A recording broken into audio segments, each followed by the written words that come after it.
अस्सलाम वालेकुम नाजरीन, आप देख रहे हैं स्टेट क्राफ्ट और मैं हूं सैयद मुजम्मिल शाह। नाजरीन, इस वक्त बलोचिस्तान में सिक्योरिटी फोर्सेस के सैनिटाइजेशन ऑपरेशन जारी हैं। सूबाई हुकूमत के बकौल इस वक्त उनके पास 145 दहशत गर्दों की लाशें मौजूद हैं।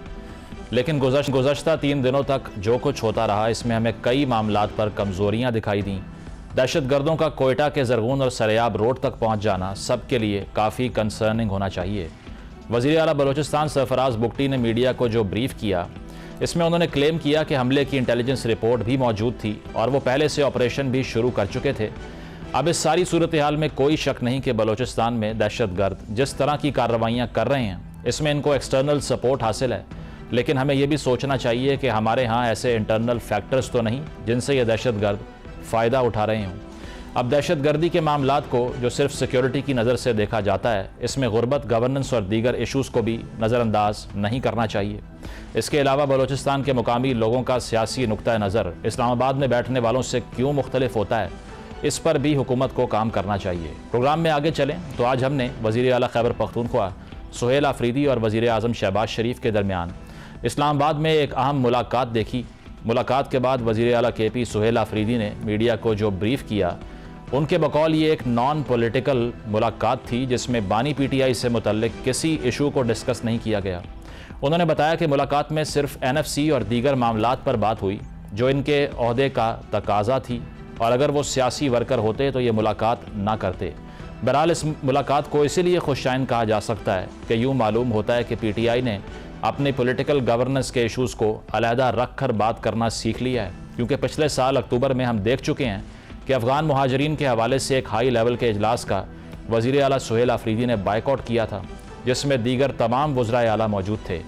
इस पर PTI को काफ़ी तनकीद का सामना भी करना पड़ा था। इसके अलावा एक और अहम खबर T20 वर्ल्ड कप के हवाले से है, जिसमें पाकिस्तान ने ऑफिशियली शिरकत का ऐलान तो कर दिया, लेकिन हिंदुस्तान के साथ खेलने से इनकार कर दिया।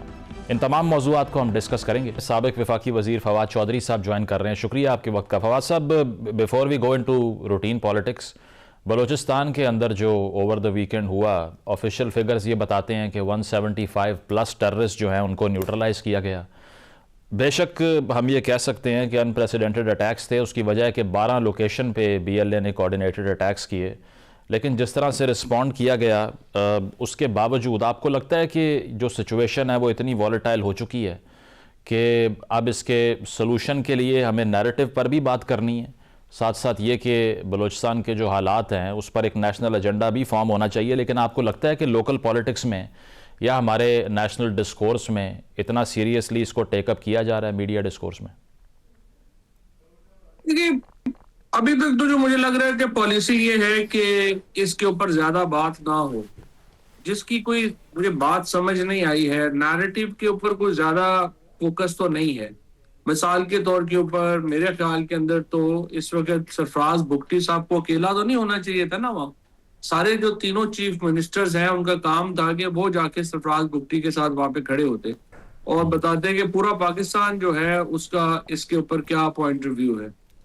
और सीधी बात है, देखिए, ये कोई जो जो भी ये तस्वुर है कि बलूचिस्तान कोई आज़ादी का तस्वुर है या पाकिस्तान से अलहदगी का तस्वुर है, ये एक इम्पॉसिबल चीज है। उसकी बड़ी सिंपल वजह है कि 15-20 लाख की पॉपुलेशन का जो मुल्क है वो पाकिस्तान ही को नहीं, किसी को भी यहाँ पे जो है वो बर्दाश्त नहीं है।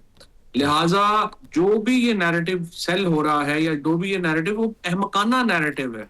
ये ना तो जो बलूचिस्तान जो है उसका आबादी ये चाहती है, ना ही उसकी जो आप समझिए कि जो इसकी जो सिक्योरिटी डॉक्ट्राइन है, ना वो उसकी परमिशन देती है, ना ही उसकी इकोनॉमिक डॉक्ट्राइन उसकी इजाजत देती है। सो आप जो कोई भी मुल्क जो अलहदा होता है वो या तो इसलिए अलहदा होता है कि पॉपुलेशन की अक्सरियत जो है वो चाहती है, ये नहीं है, या वो होती है कि सिक्योरिटी जो है वो इस तरह की बन जाए, वो भी वहां पे नहीं है और इकोनॉमिकली भी वायबल नहीं है। सो मेरे ख्याल के अंदर ये जो नैरेटिव है इसको रिस्पॉन्ड करने की जरूरत है। साहब, इसके अलावा since you keep a close I on Balochistan, तो आपने गालिबन काफ़ी ट्वीट भी किए रिसेंटली भी इस पे, लेकिन बहुत से लोग ये रियलाइज़ नहीं करते कि this is not just about domestic politics. एक इंटरनेशनल प्ले ग्राउंड भी वहाँ पर मौजूद है। आज बड़ा एक एस्टॉनिशिंग मैंने एक्सर्प्ट देखा, डॉक्टर हाइम ब्रेसेट हैं जो कि इजरायली हिस्टोरियन हैं। उन्होंने ये कहा कि सारी मुस्लिम वर्ल्ड में जो अपहीवल्स हो रहे हैं, including the Baloch insurgency in Pakistan, they are backed by Israel. ये आपके लिए हैरान कुन है कि फॉरेन हैंड इस हद तक चला गया आगे?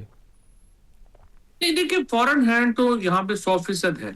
और देखिए इसराइल का जहां तक मामला है, वो कोई उनकी जो पॉलिसी है विज़ पाकिस्तान, स्पेशली जो हमारे एटॉमिक वेपन्स को लेके, वो कोई हिडन एजेंडा तो नहीं है। वो तो नेतन्याहू जो है वो क्लियरली कह चुके हैं कि वो पाकिस्तान को न्यूक्लियरली जो है वो न्यूट्रलाइज करेंगे। और इसलिए वो ईरान के ऊपर भी जो दबाव आता है वो भी तो न्यूक्लियर की वजह से आ रहा है ना। तो हमारा इसीलिए ईरान के साथ हम हमदर्दी भी रखते हैं कि हम नहीं चाहते कि इजराइल यहाँ पे बॉर्डर पे आ जाए। और बलूचिस्तान के अंदर जो इस वक्त इंडियन जो इन्वॉल्वमेंट है, जाहिर है कि उसको इजराइल की बड़ी क्लोज आशीर्वाद हासिल है। और यही चीज तो पाकिस्तान में लोग समझते नहीं है। यहाँ पे मुंह उठा के शुरू कर देंगे कि नहीं नहीं वो राइट्स नहीं मिल रहे लोगों को, तो भी राइट्स बाकी कौन सी जगहों पे मिल गए हैं? क्या जो इस वक्त सिंधी रूरल पॉपुलेशन है उसको राइट्स मिले हुए हैं? पंजाबी रूरल पॉपुलेशन को राइट्स मिले हुए हैं? खैबर पख्तूनख्वा के लोगों को राइट्स मिले हुए हैं? ये तो ऐसे बातें हैं करने वाली। और जाहिर है कि ये एक इंटरनेशनल कॉन्स्पिरेसी है कि जो चल रही है। ठीक है। मूविंग फॉरवर्ड, जो मुलाकात हुई सुहेल अफरीदी साहब की वज़ीर आज़म साहब से, आपने उसको एडमायर किया कि अच्छा जेस्चर है, बट एक डिफरेंस ये था कि आपने इस पर जो ट्वीट किया उसमें आपने ये मेंशन किया कि खान साहब से मुलाकात का रास्ता इसी से हमवार होगा और साथ साथ जो ख़वातीन कैदियों की रिहाई का मुतालबा रखा जाएगा, इस पर आपने बात की। लेकिन सुहेल साहब ने कहा कि ये बिल्कुल ए पॉलिटिकल नेचर की मुलाकात थी, इसमें खान साहब के हवाले से, उनकी बहनों के हवाले से या मेरी खान साहब से मुलाकात के हवाले से कोई बात नहीं हुई। और जो अलामिया सामने आया उसमें भी सिक्योरिटी अरेंजमेंट्स की बातचीत है और सूबे की तरक्की प्रोजेक्ट्स के हवाले से डिस्कशन है। तो ये फिर डिसअपॉइंट नहीं हुए आपके? चले एक अच्छा बेंचमार्क तो सेट हुआ कि मुलाकात कर ली सुहेल साहब से शहबाज साहब ने, लेकिन काम की बात नहीं हुई उसमें कोई? नहीं, मेरा जो थोड़ी इंफॉर्मेशन है वो मेरी थोड़ी इंफॉर्मेशन मुख्तलिफ है। मेरे ख्याल में काफी डिटेल बात हुई है, स्पेशली इमरान खान की सेहत को लेके जो है वो बात हुई है। और चूंकि राना सनाउल्लाह वहां पे मौजूद थे, जो कि पॉलिटिकल अमूर के भी एडवाइजर हैं प्राइम मिनिस्टर, तो वो शहबाज शरीफ साहब के साथ जो मुलाकात में मौजूद थे, तो इसका मतलब ये है कि वहां पर सियासी मामलात के ऊपर भी बातचीत हुई है और कुछ ना कुछ बर्फ जो है वो पिघली है। अब देखना ये है कि ये जो 8 फरवरी का एहतजाज है, इसके ऊपर इसका क्या असर आता है, और दूसरा क्या कोई पसे पर्दा जो रिलीफ एफर्ट है इमरान खान के लिए और सियासी असीरान के लिए, उसकी तरफ हम बढ़ते हैं या नहीं बढ़ते। लेकिन मेरे ख्याल के अंदर जो ये मुलाकात है, ये एक अच्छी इब्तिदा है। बाकी तो अब देखते हैं कि आगे चलाने वाले इसको कैसे चलाते हैं। लेकिन आपने 8 फरवरी का जिक्र किया ना, पख्तूनख्वा में तो पहले भी एहतजाज होता रहा, 26 नवंबर को भी वहीं से ज़्यादा लोग पहुंचे इस्लामाबाद। पंजाब तो 8 फरवरी को बसंत मनाने की तैयारियां कर रहा है। आपको एक्सपेक्टेशन है कि पंजाब में कोई बड़ी मोबिलाइजेशन होगी 8 को, या फिर लोग इतने कंसर्न नहीं रहे? उसकी वजह है कि एजिटेशन करने की एक कॉस्ट होती है, मुकदमात हो जाते हैं आपके ऊपर, जेलों में जाना पड़ता है। तो लाहौर में तो इतनी बड़ी मोबिलाइजेशन एक्सपेक्ट की जा सकती है इस माहौल में जब स्पेस नहीं है? देखिए, सच्ची बात यह है कि इस हुकूमत को हिलाने के लिए कोई बहुत बड़ी मोबिलाइजेशन चाहिए भी नहीं। हुकूमत भी तो बहुत कमजोर है और लेजिटिमेसी हुकूमत के पास नहीं है। लिहाजा ये तस्वुर कर लेना कि चूंकि स्टेट पावर नहीं होगी तो कोई बात नहीं, ये मेरा ख्याल है तो अच्छी सोच नहीं होगी। क्योंकि अगर खैबर पख्तूनख्वा में मोमेंटम बन जाता है तो पाकिस्तान पंजाब में मोमेंटम ऑटोमेटिकली बन जाएगा, क्योंकि लोग तो हुकूमत से बहुत दूर खड़े हैं। और कोई भी वाकया जो है वो इन्फ्लेट कर देगा इस किस्म के एहतजाज को, जो पाकिस्तान के लिए अच्छा नहीं होगा। सो मेरे ख्याल के अंदर जो राना सनाउल्लाह साहब की सोच है, शहबाज शरीफ साहब की जो सोच है, जिसमें वो समझते हैं कि चीजों को कूल डाउन करने की जरूरत है, यही दुरुस्त सिमत में असल कदम है। अच्छा, और खान साहब की सेहत के हवाले से जो नेशनल डायलॉग कमेटी, जो कि एक प्लेटफॉर्म जो आपने अनाउंस किया, अब उनका नैरेटिव तो यही है कि शदीद तशवीश होनी चाहिए इस बात पर कि उनकी सेहत ख़राब है, उनको जो आँख की बीमारी के हवाले से कहा जा रहा है उस पर भी फिर आपने ये भी मुतालबा किया कि फैसल सुल्तान से उनकी मुलाकात कराई जाए। महमूद खान अचकज़ई, जिनको खान साहब ने चूज़ किया है as their voice in opposition, वो ये कह रहे हैं कि उनकी सेहत ठीक है, इतनी ख़राब है ही नहीं, तो फिर अब किसकी बात माने PTI का जो वोटर है, वर्कर है? एक काफी हैरत अंगेज बयान है उनका। उसकी वजह ये है कि उससे पहले PTI का मौक़िफ़ तो रहा है कि उनकी सेहत बहुत खराब है और स्पेशली उनकी सेहत को लेके बहुत जो है वो एक तशवीश तो पाई जाती है। तो जो काम हुकूमत करना चाहती थी कि ये चीज कोई बढ़े ना और लोग इस सिलसिले हवाले से तशवीश का शिकार ना हो, वो फिर महमूद अचकज़ई साहब नहीं कर रहे और हुकूमत का काम काफी आसान कर दिया। ये बात करके कि इमरान खान को कोई प्रॉब्लम नहीं है और ये 8 फरवरी को सबटाज करने के लिए है। सो फिलहाल मुझे ये लग रहा है कि सुहेल अफरीदी का रास्ता और महमूद अचकज़ई साहब का रास्ता कुछ अलग-अलग होता जा रहा है और अल्टीमेटली जो लीडरशिप है PTI की अब वो शिफ्ट हो जाएगी। सुहेल अफरीदी के पास काफी हद तक चली गई है और उन्होंने जिस तरीके से लाहौर, कराची के दौरे किए हैं, मेरे ख्याल में सुहेल अफरीदी को इस वक्त काफी एडवांटेज हासिल है rest of the political leadership. वैसे सुहेल साहब में भी अभी तनकीद हुई ना, 2-3 रोज़ पहले जब वो अडयाला आए, उन्होंने धरना दिया, फिर वो वापस चले गए, तो लोगों ने कहा कि बैड ऑप्टिक्स थे। एक तरफ तीरा में इतने लोग बाहर बैठे हुए थे और दूसरी तरफ ये यहाँ पर आए भी तो वहाँ पर सस्टेन नहीं किया, वापस चले गए। थोड़े से कारकुनान जो उधर मौजूद थे वो भी मायूस हुए। तो ये बैड ऑप्टिक्स नहीं थे, ये इनिशिएटिव लेना ही नहीं चाहिए था अगर वहाँ से उठना ही मकसूद था। मंसूर, लेकिन आप नवजमल यहाँ तो PTI में तो कुछ भी करें तो कुछ ना कुछ तनकीद तो आती है, उसकी क्या हैसियत और अहमियत। ज्यादातर बेनाम अकाउंट्स हैं जिनका ना सर है ना पैर है, एक ही आदमी ने 16 अकाउंट्स बनाए हुए हैं, वो उस तनकीद की कोई हैसियत नहीं है। देखना तो ये है कि सुहेल अफरीदी का कद अब इस वक्त बड़ा है या कम हुआ है। मेरे ख्याल में वो डेफिनेटली बड़ा है और सुहेल अफरीदी इज डूइंग जो शायद उनसे एक्सपेक्ट नहीं किया जा रहा था। आई थिंक उन्होंने अपने कद में काफी इजाफा किया। वैसे आपके पास भी डिटेल तो होगी कि पिम्स अस्पताल में जब खान साहब को लाया गया तो वहाँ पर जो ट्रीटमेंट उनको मिला उसकी क्या डिटेल है? अब मसला ये है कि सोशल मीडिया पे इतनी कंस्पिरेसीज फैल जाती हैं, अनसर्टेनिटी आती है और प्रोपेगेंडा भी होता है, तो ज़रा आप अपनी इन्फॉर्मेशन ही नरेट कर दें कि किस एक्सटेंट तक उनको मेडिकल असिस्टेंस चाहिए थी और दी गई। नहीं, देखिए ना, ये जो आंख का ऑपरेशन हुआ है 20 मिनट का तो ज़ाहिर नहीं हुआ, ज़ाहिर हुआ तो टाइम तो इसमें लगा है।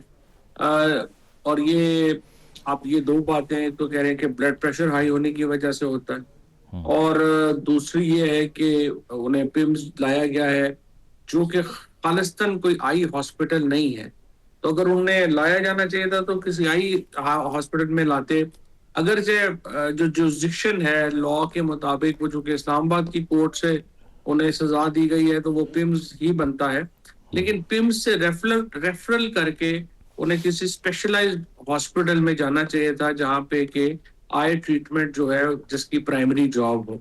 वो नहीं हुआ, जिसकी वजह से जो कुछ कॉन्स्पिरेसी थ्योरीज हैं वो भी जन्म लेती हैं। सही। और ऑन द फाइनल नोट एक ज़रा गैर सियासी सवाल भी जो कि सियासी हो जाता है, उसकी वजह है कि PCB मोहसिन नकवी साहब के अंडर काम करती है।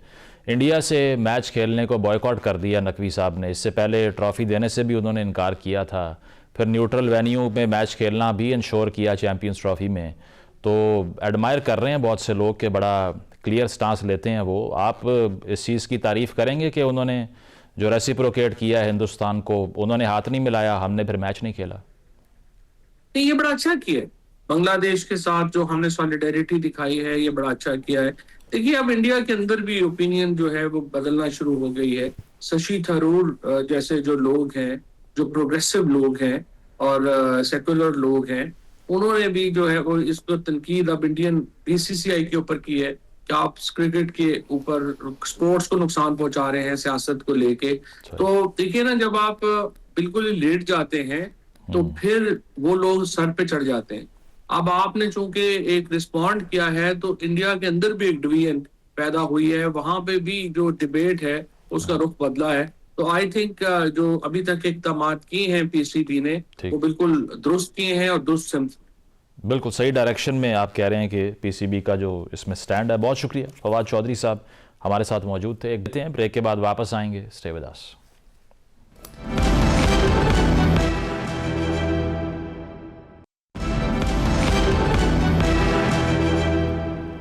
वेलकम बैक नाजरीन। T20 वर्ल्ड कप से पहले एक और कंट्रोवर्सी जो सामने आ चुकी है वो पाकिस्तान और भारत के हवाले से है। आईसीसी की तरफ से भी इस पर इंटीमेशन जारी होती है जब पाकिस्तान ने इस बात को डिक्लेयर किया कि वो T20 वर्ल्ड कप में शिरकत तो करेंगे लेकिन भारत से जो मैच था उसका बॉयकॉट करेंगे। और उसमें बांग्लादेश क्रिकेट बोर्ड के साथ सॉलिडारिटी दिखाई गई, जिनके प्लेयर्स को थ्रेटन भी किया गया हिंदुस्तान के अंदर, और उसके बाद में वर्ल्ड कप से पुल आउट करना पड़ा उनको। तो इस फैसले की इम्प्लिकेशंस क्या होंगी और हिंदुस्तान की तरफ से जो पॉलिटिसाइज किए जाने का सिलसिला शुरू हुआ था आलमी क्रिकेट को, ये अब कितना आगे तक जाएगा, इस पर गुफ्तगू करते हैं। हारून रशीद साहब ज्वाइन कर रहे हैं, साबिक चीफ सेलेक्टर हैं। इसके अलावा सीनियर स्पोर्ट्स जर्नलिस्ट तज्जियाकार डॉक्टर नुमान न्याज हमारे साथ मौजूद हैं। आप दोनों का बहुत बहुत शुक्रिया। हारून साहब, आपसे आगाज़ करूंगा। पाकिस्तान की तरफ से हिंदुस्तान के साथ ये मैच खेलने का जो बॉयकॉट है, सरप्राइज़ किया इसने आपको? क्योंकि हिंदुस्तान को तो सरप्राइज़ किया यकीनन। आईसीसी का जो रिस्पांस रहा, जो इंडिया का रिस्पांस रहा, कैसे देख रहे हैं उसको आप? देखिए, सबसे पहली चीज़ तो ये एक्सपेक्टेड तो था, क्योंकि पहले तो ये सोचा जा रहा था कि शायद पाकिस्तान की टीम जो है वो वर्ल्ड कप ही ना खेले, लेकिन बीच में ये भी एक ऑप्शन था कि इंडिया के खिलाफ ना खेला जाए या ब्लैक आर्म बाइट्स पहन लिए जाए बाकी मैचेस में। सो पाकिस्तान ने बड़ा सोच समझ के डिसीजन लिया होगा, ऐसे तो नहीं लिया होगा, क्योंकि मैं फील करता हूँ कि पीसीबी और जब गवर्नमेंट ऑफ पाकिस्तान में बैठे होंगे तो बहुत सारे ऑप्शंस जो है उनके सामने रखे गए होंगे। तो उसके बाद यही फैसला हुआ। आई थिंक अब पाकिस्तान गवर्नमेंट का जो ये डिसीजन है इसको बैक करना चाहिए सबको, और इनको पूरी तरह तैयार रहना चाहिए, क्योंकि उसके कॉन्सिक्वेंसेज, जैसे कि आईसीसी का स्टेटमेंट आया है उसमें हल्का सा उन्होंने जिक्र तो किया है, लेकिन साथ साथ उन्होंने ये भी कहा है कि आप मिल बैठ के भी बात कर लें। सो हो सकता है नेगोशिएशन का कोई दरवाजा खुले और कहीं ना कहीं पाकिस्तान को कोई एडवांटेज हो और ये अपनी अपनी चीजें जो हैं काफी हद तक मनवा सकें। लेट्स सी क्या होता है। अभी तक तो पाकिस्तान ने ऑफिशियली उनको इन रिटर्न तो दिया भी नहीं है ना, कि गवर्नमेंट ने मना कर दिया। बिल्कुल बिल्कुल ऐसे ही है। नुमान साहब, ये सॉलिडारिटी हमने बांग्लादेश के लिए जो दिखाई है वो तो ऑब्वियसली उसका एक नुआंस है ही, लेकिन इसके अलावा आपको लगता है कि जो पॉलिटिसाइजेशन रीसेंट पास्ट में क्रिकेट की हिंदुस्तान शुरू करता है, जिसमें हैंडशेक्स रिफ्यूज़ करना, फिर मुस्तफ़िज़ुर रहमान के साथ जो कुछ हुआ, कॉन्ट्रैक्ट उसका ब्रीच कर देना, ये उसी की कंटिन्यूएशन है या सिर्फ आइसोलेटेड इवेंट जो बांग्लादेश वाला है उसकी वजह से पाकिस्तान को ये फैसला लेना पड़ा? देखिए मुजम्मिल, एक तो ये फैसला कमेंडेबल और ब्रिलियंट और रोबस्ट और बहुत पावरफुल और इम्पैक्टफुल और हाई टाइम के पाकिस्तान को ये करना था, क्योंकि ऑस्ट्रेलिया, इंग्लैंड के जितने भी वेस्टर्न कंट्रीज हैं, हालांकि वो पेरेंट कंट्रीज हैं ऑस्ट्रेलिया और इंग्लैंड, इवन साउथ अफ्रीका 1890 से इंटरनेशनल क्रिकेट खेल रहा, लेकिन वो साइड किक्स बन गए हुए थे बीसीसीआई के। और शारदा उग्रा ने, एक बड़ी अच्छी इंडियन जर्नलिस्ट है, उन्होंने बड़ा अच्छा एक स्टेटमेंट दिया कि जो आईसीसी है ये बीसीसीआई का दुबई ऑफिस है और पूरी हेगमोनिक मार्केट प्लेस को एक्सप्लॉइट करके, because they are the financial juggernauts, 70% of broadcast revenue और 78% ऑफ जो total ICC revenue is drawn from India. तो उन्होंने तो हॉस्टेज बना लिया हुआ था इस क्रिकेट को। और अब वो, क्योंकि एक्सट्रीमिस्ट गवर्नमेंट है बीजेपी की, तो उन्होंने अब जो है वो वर्चुअली एक्सटॉर्शन और कोर्जन शुरू कर दी हुई थी। 14 साल आप बायलैटरल सीरीज पाकिस्तान से ना खेलें और इस प्रेमिस पे ना खेलें और आईसीसी एक्सेप्ट करे subject to the decision by the government of India. और जब आपकी अपनी बारी आए और हमारी गवर्नमेंट ने भी, it was subject to the decision by the government of Pakistan, number 1।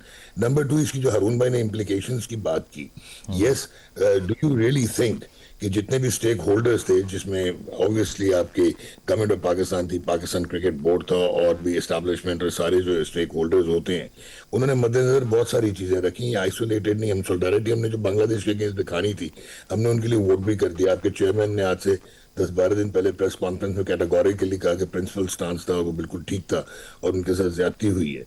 लेकिन जहां तक ये ताल्लुक है, ये आइसोलेटेड नहीं है, ये क्रिकेट की इकोनॉमिक मैट्रिक्स की पोजीशनिंग की वजह से हुआ है कि आईसीसी के फ्रेमवर्क में पाकिस्तान एक बहुत मेजर पोजीशन रखता है। Don't confuse it with their performance on the field कि वो नंबर 7 की टीम है, क्योंकि you will be shock to know कि आईसीसी चैंपियंस ट्रॉफी जैसा जो इवेंट था 2025 का, उसमें जो इंडिया पाकिस्तान का मैच था, उसमें 10 सेकंड स्लॉट फॉर 1 चैनल, वो $45,000 का 10 सेकंड बिका था फॉर 1 चैनल इन इंडिया। और 602 मिलियन डिजिटल व्यूअर्स थे और जो है 20.6 मिलियन जो है वो टेलीविजन व्यूअर्स थे। Viewership translates into cash. Asia cup India से हटाना पड़ गया था, ये पिछला जो हुआ है 25 में, just because of the reason के ब्रॉडकास्टर्स ने फिर जाके गवर्नमेंट ऑफ इंडिया को कहा था कि नथिंग डूइंग, हमने इतना जो अगर हम लोग इन्वेस्ट करते हैं तो वी नीड। तो आप एक और चीज आपको मैं बता दूं, ये रिटर्न ऑन इन्वेस्टमेंट के लिए इतना इंपॉर्टेंट है कि एशिया कप के प्रेमिस में पाकिस्तान इंडिया के matches 80% of the total tournament revenue generate करके देते हैं, और आईसीसी के प्रेमिस में और कॉन्टेक्स्ट में 63% of the total revenue of ICC tournaments comes from India versus Pakistan. तो पाकिस्तान की नेगोशिएबल पोजीशन है और ये कंफ्यूज्ड है आईसीसी। अभी पाकिस्तान क्रिकेट बोर्ड ने इनको ऑफिशियली इंटीमेट नहीं किया डिसीजन, और संडे को deep into the night they come up with A chaotic press release, जिसमें शुरू में हारून भाई ने कहा, थोड़ा थ्रेटन करते हैं कि जी आपकी सिलेक्टिव जो है वो participation will not be entertained. यार भाई, तो आईसीसी जब टेस्ट मैच चैंपियनशिप होती है, आईसीसी टेस्ट चैंपियनशिप, वहां पे क्योंकि आपका वो इतना ब्रॉडकास्ट हैवी नहीं होता एक टेस्ट मैच का यूनिट, तो वहां पे तो इंडिया जो है वो सिलेक्टिव होता है, they don't play against Pakistan, वो भी तो आईसीसी की अम्ब्रेला है, बायलैटरल वो खेलते हैं और आईसीसी के टूर्नामेंट्स में वो खेलते हैं। तो ये एक चीज हो गई। और एक जल्दी से आपको चीज बताऊं कि वी शुड बी रेडी, बिल्कुल पाकिस्तान क्रिकेट बोर्ड ने, गवर्नमेंट ने ये चीजें देखी होंगी कि इसकी पेनल्टीज जो है 20 to 40 मिलियन यूएस डॉलर का लॉस पाकिस्तान को दे सकती है। आर्टिकल 2.9 जो 10 है वो आईसीसी कॉन्स्टिट्यूशन का, वो कहता है कि protect the commercial value of the ICC events and enforce compliance to financial controls. फिर एक आर्टिकल 11.2 है जो मेंबर्स के लिए है कि आप कंप्लाई करेंगे। इसी तरह डिसिप्लिनरी रेगुलेशंस का क्लॉज है 2.1, 2.2, 4.1 और 11.1, वो क्लियरली पेनल्टीज लगा सकते हैं, आपके टेस्ट स्टेटस को चैलेंज कर सकते हैं, लेकिन ये होगा नहीं। बिल्कुल ये कैलकुलेशंस आप कह रहे हैं कि हो सकता है कि पीसीबी ने की हो, लेकिन ये इतनी हाईली लाइकली भी नहीं है। हारून साहब, ये जो क्रिकेट की अटेंशन इकोनॉमी है जो नुमान साहब ने भी एक्सप्लेन की, इसको arguably we could call it the biggest sporting event in the world. जब पाकिस्तान भारत से खेलता है, billions of eyeballs on a single match.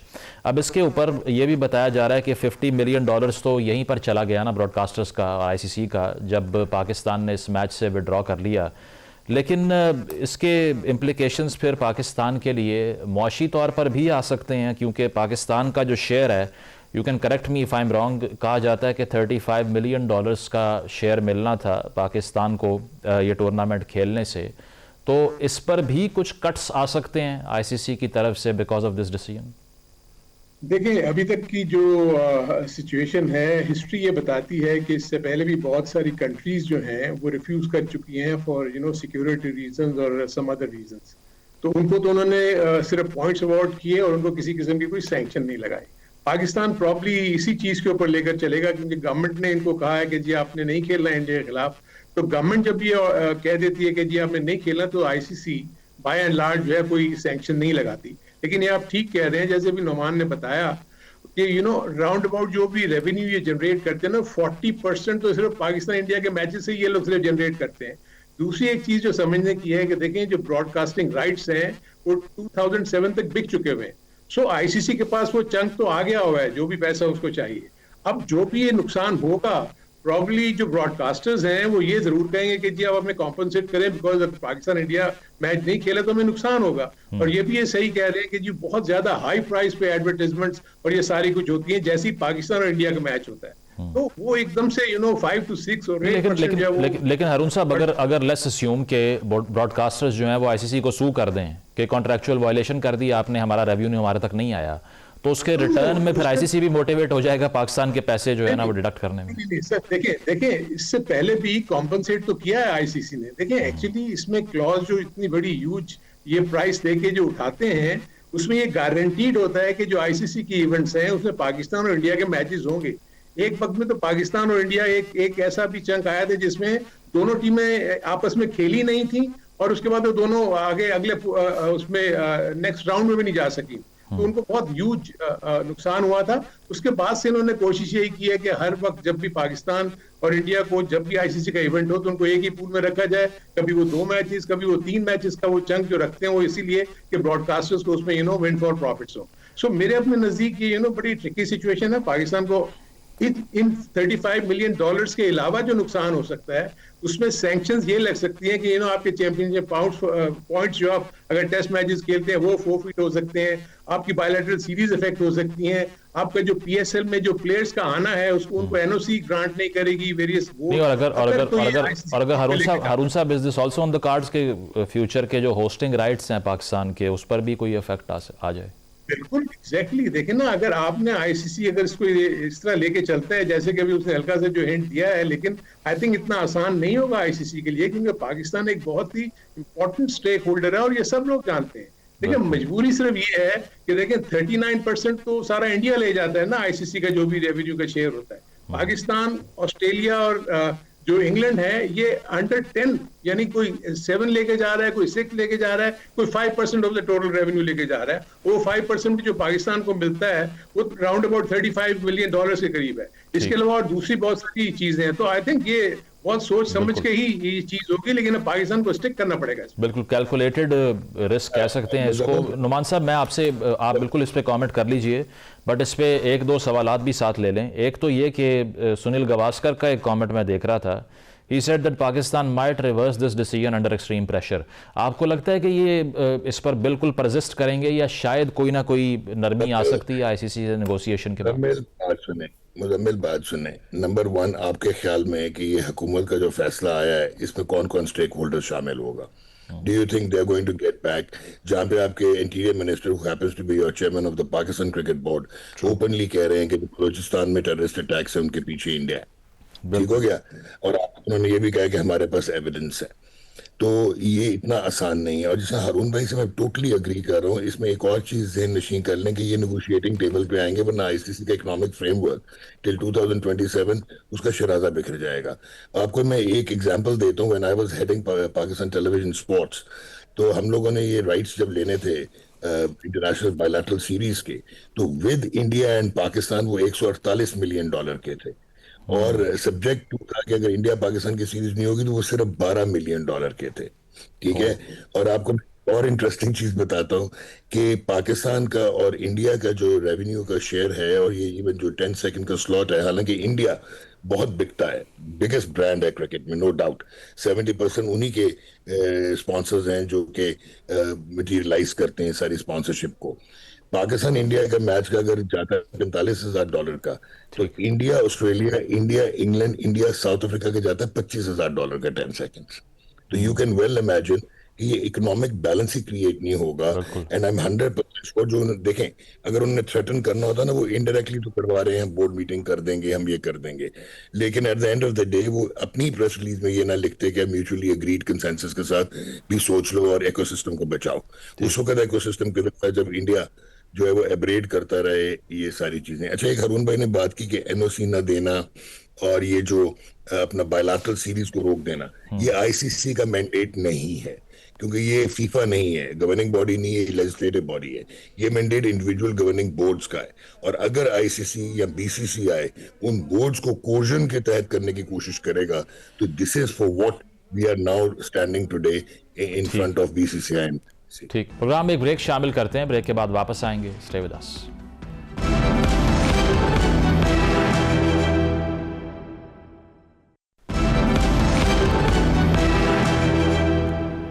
Welcome back नाजरीन, डिस्कशन को कंटिन्यू करते हैं। हारून साहब, टूर्नामेंट की डायनामिक्स हैं, उस पर क्या इम्पैक्ट आएगा? 2 पॉइंट्स गालिबन हम लूज तो करेंगे, लेकिन नेट रन रेट के ऊपर भी इम्पैक्ट आएगा इस मैच से फॉरफीट करने के लिए?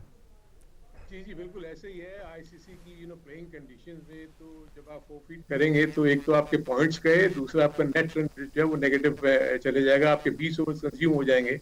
और वो ऑब्वियसली पाकिस्तान ने ये भी देखा कि इनके जो बाकी मैचेस हैं वो यूएसए, नामीबिया और नेदरलैंड से हैं। सो इस बात के तो बहुत ज्यादा चांसेस हैं कि पाकिस्तान अगर इंडिया का मैच नहीं भी खेलता वो आगे अगले राउंड में वो जा सकता है। तो लेकिन हारून भाई, हाइपोथेटिकली स्पीकिंग, अगर नॉकआउट स्टेज में इंडिया से मैच खेलना पड़ गया, फिर क्या करेंगे? दिस इज व्हाट मैं अभी इसी पे आ रहा था कि क्या गवर्नमेंट ऑफ पाकिस्तान ने सिर्फ इसी मैच के लिए कहा है कि ये मैच ना खेलें, और आगे अगर सेमीफाइनल में या फाइनल में जाके पाकिस्तान अगर टकराता है इंडिया से तो क्या वो मैच भी नहीं खेलेगा? तो इसको अभी थोड़ा सा मुझे नहीं पता कि इसके मुतालिक क्या डिसीजन लिया गया है क्या नहीं, लेकिन मेरे अपने नजदीक ये जो भी डिसीजन है, मैं ये फील करता हूँ कि ये नेगोशिएशन टेबल पे आएंगे आईसीसी, क्योंकि वो अफोर्ड नहीं कर सकते पाकिस्तान को लूज करना। और वहां पर पाकिस्तान अगर अच्छे तरीके से नेगोशिएट कर ले तो बहुत ज्यादा फायदे हासिल कर सकता है इन टर्म्स ऑफ वो कह सकता है कि न्यूट्रल वेन्यू पर इंडिया हमारे साथ बायलैटरल मैचेस क्यों नहीं खेलता। बहुत और बहुत सारे एस्पेक्ट्स हैं जिसके ऊपर पाकिस्तान इनके साथ बातचीत करके अपने फायदे की बहुत सारी बातें कर सकता है। जैसे कि हमने पहले ये बात मनवाई कि जी हम भी, अगर इंडिया हमारे यहाँ नहीं आएगा तो हम भी इंडिया नहीं जाएंगे खेलने के लिए। तो अब ये मौका आ गया कि क्रिकेटिंग पॉइंट ऑफ व्यू पे अपना शेयर को बढ़ाने की बात करें, जो बिग थ्री वाला जो एलिमेंट है उसको ये टच कर सकते हैं। सो आई थिंक पाकिस्तान इस वक्त बड़ी अच्छी सिचुएशन में है कि इन सारी चीजों को टैकल कर सकता है। लेकिन अरुण साहब, ये कोई ऐसी बार्गेनिंग चिप है आईसीसी के पास कि वो कुछ गिव एंड टेक करके इस फैसले से एक कदम पीछे हटने पर पाकिस्तान को कन्विंस कर ले, या आपको लगता है जिस तरह नुमान साहब ने कहा that we will stick with this decision? नहीं, मेरे अपने नजदीक लगता है यही है कि हम स्टिक करेंगे इसके ऊपर ही। और दूसरा, अभी तक देखें ना, पाकिस्तान जो अपने कार्ड्स खेल रहा है बहुत केयरफुली खेल रहा है। देखें अभी तक इन्होंने राइटिंग तो कुछ भी नहीं दिया ना उन्हें, और पाकिस्तान की टीम भी आज चली गई। अब तो बहुत ही ज्यादा मुश्किल सिचुएशन हो जाएगी आईसीसी के लिए कि पाकिस्तान को टूर्नामेंट से बाहर भी करना चाहेंगे तो आई थिंक अभी तो 2-4 दिन के बाद तो मैच शुरू हो रहे हैं, और पाकिस्तान हो सकता है 2 से 3 दिन ले ले इस बात को लिखने के लिए कि जी हमारी गवर्नमेंट ने हमें मना कर दिया है। वेरी इंटरेस्टिंग सिचुएशन हम एंटिसिपेट कर रहे हैं आगे। They have played really smart, आप ये कहना चाह रहे हैं? बिल्कुल। कमल, एक चीज I am sorry for the interjection. एक चीज बहुत जरूरी है यहाँ पे कि अगर तो आपने सिर्फ एक मैच इंडिया का ना खेला और आप अगर सेमीफाइनल या नॉकआउट में पहुंचते हैं और आप वो खेल लेते हैं, तो फिर तो आपका सारा जो है ना पैराडाइम वो फारिग हो गया। आपका जो पॉइंट ऑफ व्यू था, कॉन्टेक्स्ट जो है ना वो खत्म हो जाएगा, वो कोई प्रोटेस्ट नहीं है। पाकिस्तान, अगर इंडिया आपके साथ बायलैटरल सीरीज नहीं खेलता सो पाकिस्तान शुड स्टॉप प्लेइंग, क्योंकि आगे एशिया कप में मैंने भी आपको कहा 80% रेवेन्यू इस पे होता है इस मैचेस पे।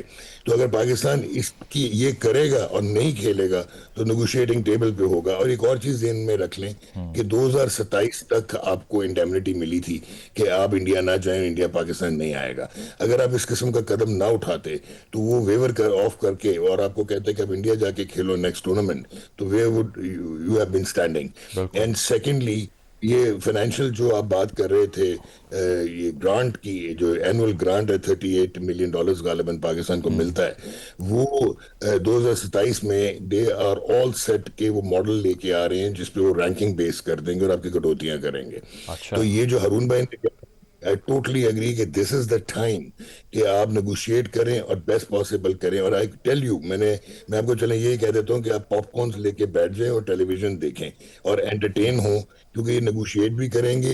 हो सकता है कि ये मैच इंडिया और पाकिस्तान का हो भी जाए, बट नॉट विदाउट, ये कोई पाकिस्तान कॉम्प्रोमाइज नहीं करेगा। अच्छा, वैसे नुमान साहब, this controversy aside, who is the favourite for the tournament?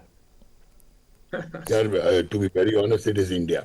अच्छा। इंडिया, साउथ अफ्रीका या और New Zealand plays too well in Asian conditions now, जब से वो आईपीएल खेलना शुरू हुए हुए और उनके पास मैच विनर्स हैं। और Pakistan can be a dark horse at least for the knockout, just because of the reason के potent robust spinning attack and they are playing in Sri Lanka.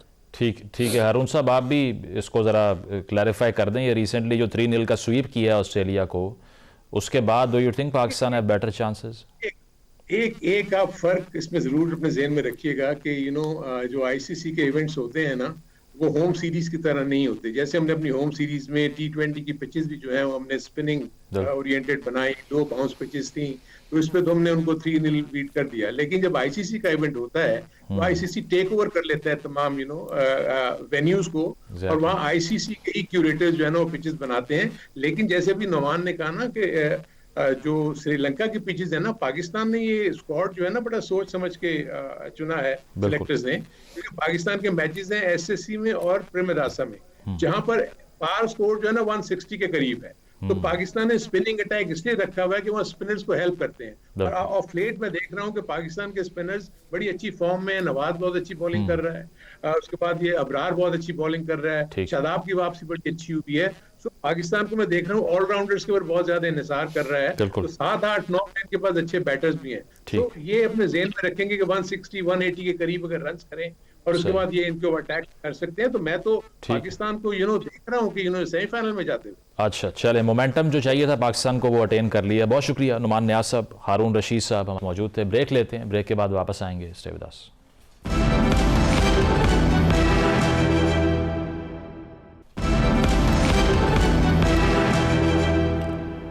नाज़रीन, प्रोग्राम आपने मुलाहिज़ा किया, फीडबैक ज़रूर दीजिएगा, इजाज़त दीजिए, अल्लाह हाफ़िज़।